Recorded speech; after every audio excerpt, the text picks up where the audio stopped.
It's the greatest time of the year if you're a basketball fan. It's March Madness. But if you're a high school basketball player that wants to improve your basketball IQ, I don't want you watching all the March Madness games like a fan.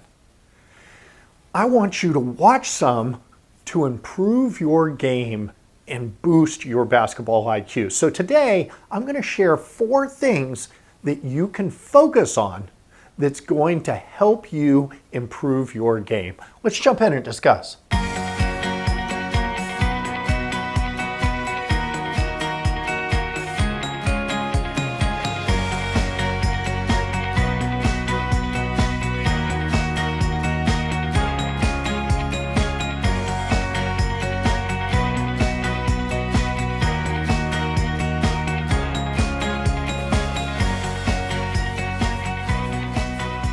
Welcome back to Hard Smart Together. I'm Coach Dave. I'm here every week to help basketball players become the smart, confident players that coaches love.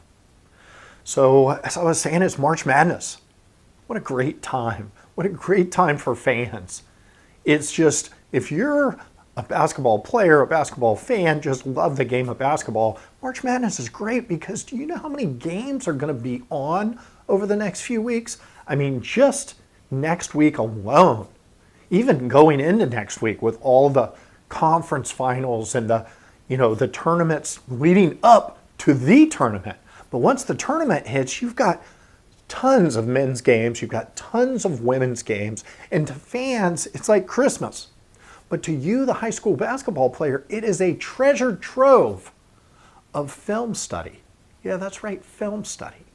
You don't have to, as I've said in the past, you don't have to be breaking down your own game film in order to be boosting your IQ, in order to learning nuances, learning from other people's mistakes on the court or what other teams are doing well, what other players are doing well. So that's what I want to talk about today. How to watch these games, not so much as a fan, but more like a game analyst, like a student of the game. And so that's what we're going to talk about today. Now, before I jump into that, I always like to give you a free gift just for listening today. So if you haven't already downloaded the 8 intangible skills coaches love to see in players, I give it to you in a checklist form. I give you some ways that you can work on these skills.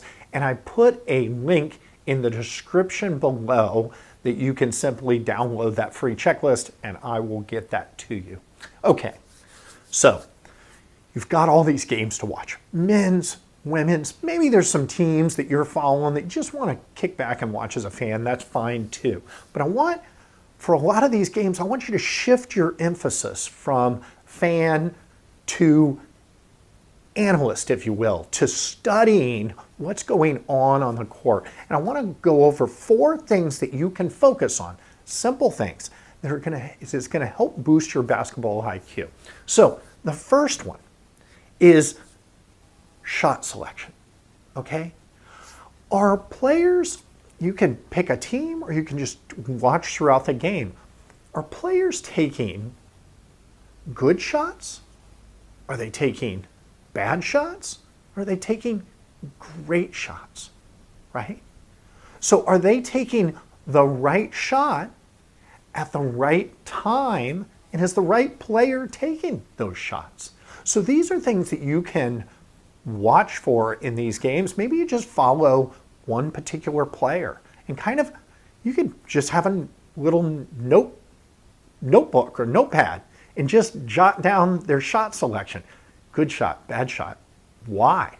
Right? Now, if you've watched this channel, or maybe you'll refer back to some past episodes, you know that we have, talked about shot selection as it pertains to tempo, as it pertains to runs that our team's on, as it pertains to a lot of different things. So you can go back and look at some of those episodes.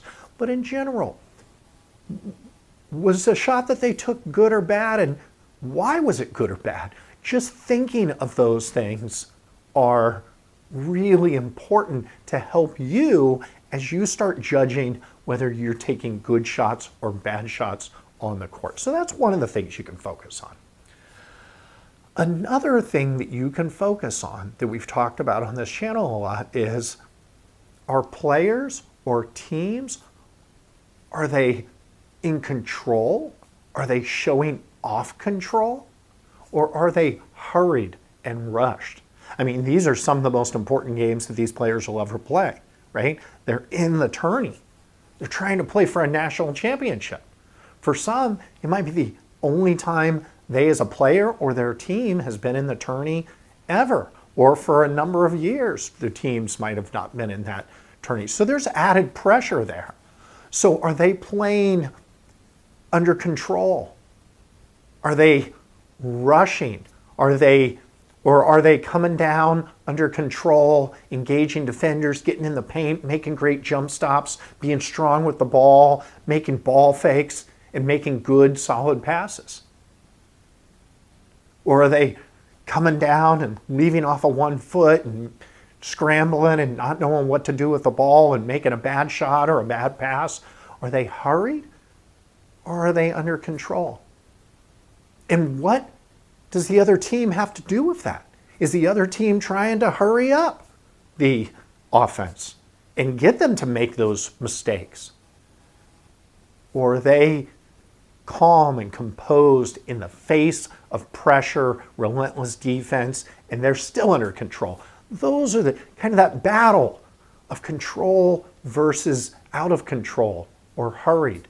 I want you to notate that and kind of look at the different situations when maybe a composed, in control player or team all of a sudden gets in a situation where they become hurried or out of control, or get too close to the sideline, get trapped in the corner, step out of bounds on the baseline, whatever the case might be. All these mistakes come from being hurried and rushed and out of control. So that's the second thing I want you to look at. What's the third thing? We talked about with shot selection, the tempo of the game. But if you've watched the past episode where we talk about tempo, and that being the number of possessions in a game and how to control that and who benefits from the tempo, I want you to watch. You've got so many conflicting styles in the tourney. You've got teams that, are really head and shoulders above the team that they might be playing. You have 1 seeds playing 16 seeds. Well, we know that in that scenario, the team that's not as good probably benefits from playing a slower tempo. Less possessions, more chances to keep the game close and win the game. Whereas the better team typically wants to play a faster tempo against that team. So I want you to notate, what's the tempo of the game? What team is trying to play what type of tempo and why? And which team is being successful at dictating the tempo of the game? When you start noticing these things, when you start seeing, oh, they should really be slowing down the tempo. And that doesn't mean they're playing slower per se. They're not pushing the ball, but it means that they are, playing defense that slows down the offense of the other team, that they are looking for great shots and moving the ball around and maybe extending possessions, things of that nature. I mean, I go into all the details in the past episode, which you can look back at, so brush up on that. But who's playing what type of tempo and why, and what are the effects within the game? And does the tempo shift as the game, moves through from first half to second half, or the end of halves, or the beginning of the game, whatever the case might be? So I want you to notate tempo. That's another area of study that's going to boost your basketball IQ just by recognizing it, just by thinking about it as you're watching the game. Okay, and then the fourth thing I want you to look at is end of game or end of half situations, especially end of game situations. Who are the poised players? Who are the poised teams? Who is the team that's maybe losing some of their composure and why.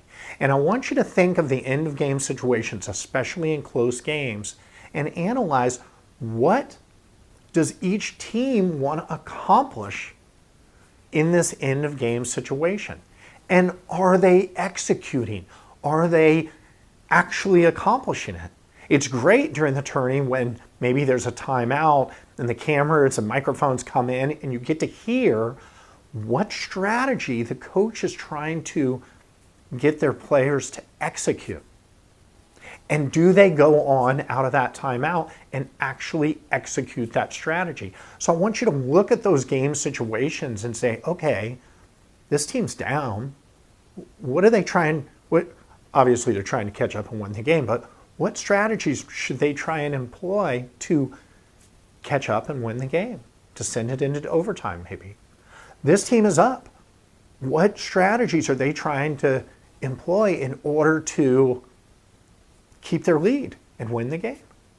And who's being successful in those strategies? And you can kind of look at that from an analytical standpoint versus just the excitement of a fan. Again, it's an exciting time. I want you to watch these games and have fun watching them, but choose some games and use it as your own personal film study, and it will boost your basketball IQ because you're thinking the game as much as just watching the game. So there's your 4 things to focus on: shot selection, kind of the battle between being hurried or under control, who's winning the battle of the tempo game and why? Why do they want to play different tempos? And end of game situations, what are each team players trying to accomplish, and are they accomplishing that? And that should help you to watch these games and to work on your game at the very same time. So hopefully that was helpful. If it was, give me a like, give me a comment below, and until next week, remember to play hard, play smart, and play together. See you next week.